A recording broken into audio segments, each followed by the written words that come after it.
Привет всем, кто меня видит. Өзіңе деген қимастық қалай ғана басылсын, Алладан болып шапағат, пештің төрі ашылсын.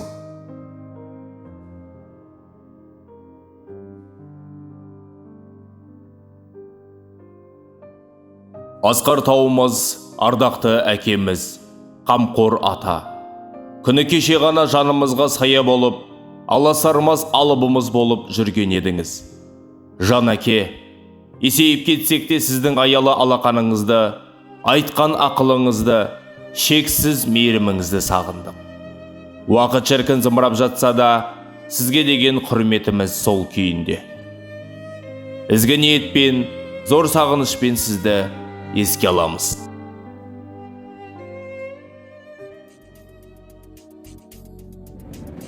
Қадыров Мұрат Шәрметұлы 1961 жылы 7 қарашада Жамбыл облысы Жамбыл ауданына қарасты Майтөбе кеңшарында көпбалалы отбасында дүниеге келді. Ол жанұядағы екінші бала еді. Артынан 3 ұл мен 5 қыз ілесті. Үлкен отбасының балалары өзара өте тату, бауырмал еді. Сонымен қатар еңбекқорлық, адамгершілік пен білімге деген құштарлық та балалардың бойына өнегелі ата-аналарынан дарыды. Әкеміз бала кезінен алғыр әрі зерек болған еді. Жамбыл облысы Байзақ ауданына қарасты Құмжота бөлімшесіндегі 8 жылдық орта мектебінен жақсы білім алып, 9-10 сыныптарын аудан орталығында ойдағыдай тамамдады. 1977 жылы Алматы қаласындағы Абай атындағы педагогикалық институтына түсіп, 1982 жылы математика мамандығы бойынша бітірді. Өзі оқыған Құмжота орта мектебінде және Жуалы ауданындағы Биліккөл мектебінде ұстаз болып қызмет етті.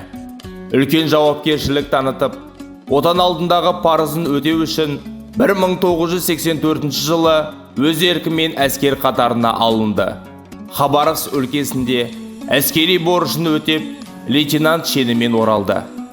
Ұстаз, ұлы есім, демекші, осы атқа адал болуды мақсат тұтып, қайтадан мектепте өз мамандығы бойынша жұмысын жалғастырды. 1987 жылы тұңғыш ұлы Бақтияр дүниеге келді.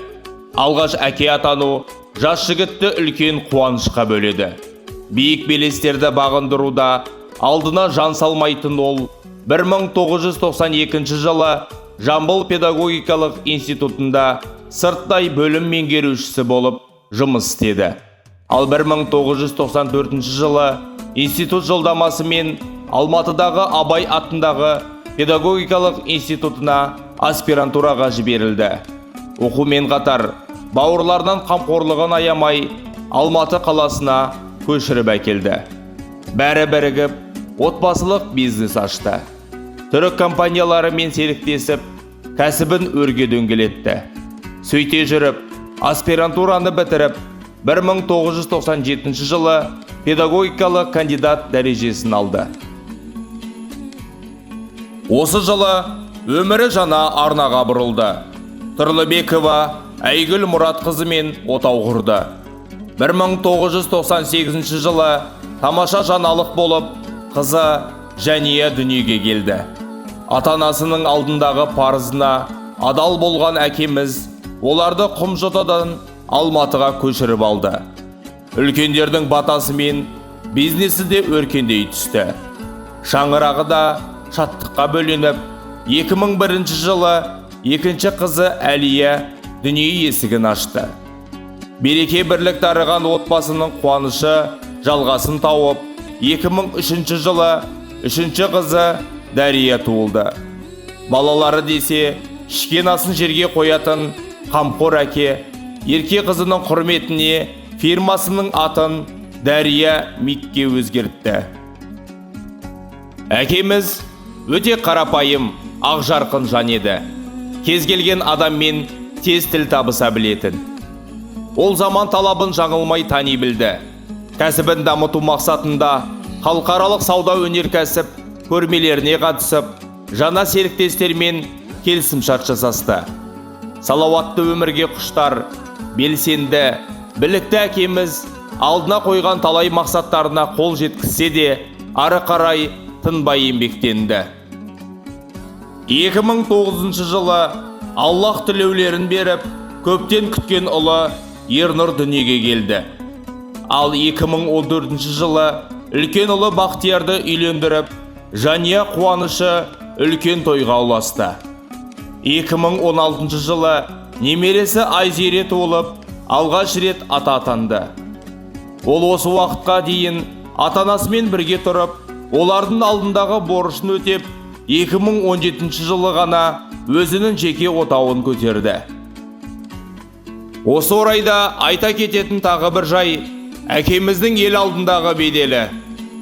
Қаншалықты жоғары лауазымды қызметтерді атқарғанына қарамастан, ұлық болсаң кішік бол демекші, өте қарапайым еді. Үлкен кіші демей, қатар сыйласа білетін. Алдына келген адамдардан көмегін аямайтын, қолы ашық, жомарт жан еді. Жаны жайсан, ел алдында беделді әкеміздің достары да көп болатын. Ол кісі достыққа адалдығы мен даналығының арқасында жанына жақсы адамдарды жинай білді. Оның қазақ, орыс достарымен қатар шет мемлекеттерде де жақсы сыйласатын адамдары көп болды. 2019 жылы өкінішке орай әкеміз ауыр сырқаттанып қалды. Аурумен күресе отырып, өмірге деген құштарлығын жоғалтпады. Ол өз ғұмырында еңбегінің жемісін, бейнетінің зейнетін көріп, бала-шаға немересінің қызығына бөленді. Қадыров Мұрат Шәрметұлы 18 наурыз 2023 жылы мәңгілік мекеніне аттанды. Ол өз отбасында үлгілі перзент, мейірімді әке, қамқор бауыр ретінде есте қалды. Ал ел жұрты оны адамдығы мен кісілік келбетін жоғалтпаған азамат ретінде білді. Қамшының сабындай қысқа өмірде берілетін ең қымбат баға осы болса керек. Жатқан жеріңіз жайлы, топырағыңыз торқа болсын. Шынайы естелікпен ата-анасы, жұбайы, балалары, немерелері, бауырлары.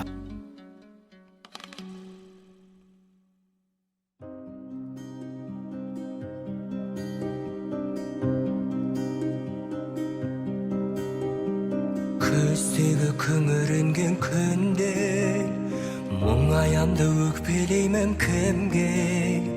Келем үнсіз аңдамай, өкініш пе бұл қалай? Жеткізбейтін арман-ай, өтеді өмір шалған-ай. Амал бар ма? Өмір осылай, сынағына көнесің, тағдырыңа ересің. Ай, өтеді зымырай, шалған өмір ай.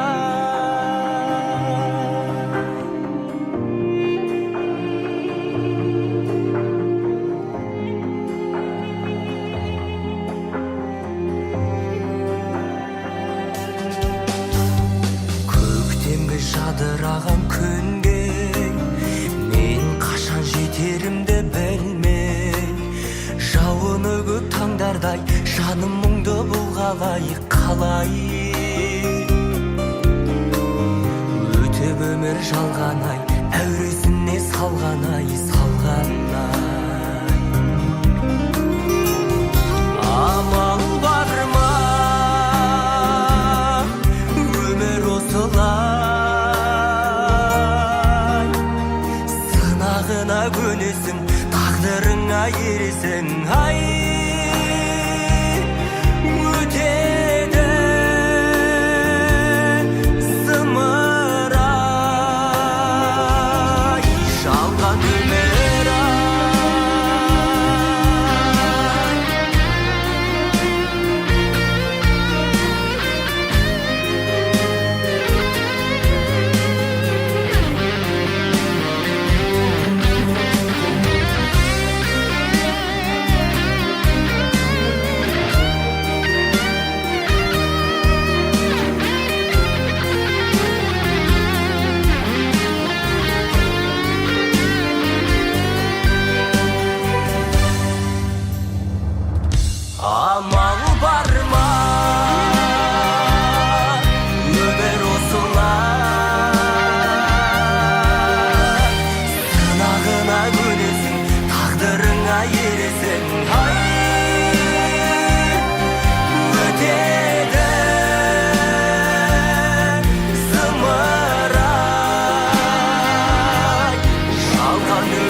Добрый день, мои дорогие подписчики.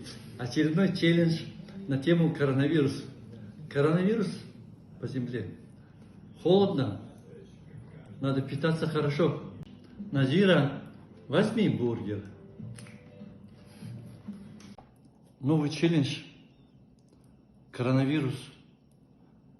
Дождь на улице, снег. Надо сидеть тихо и кушать бешбармак. Можно тураган. А может будешь қаза? Назира? Шарық, ораза ұстап жатқан ағайындар, оразаларың қабыл болсын, оразадан оразаға жете берейік. А сізге, Назира, просто возьми коржик.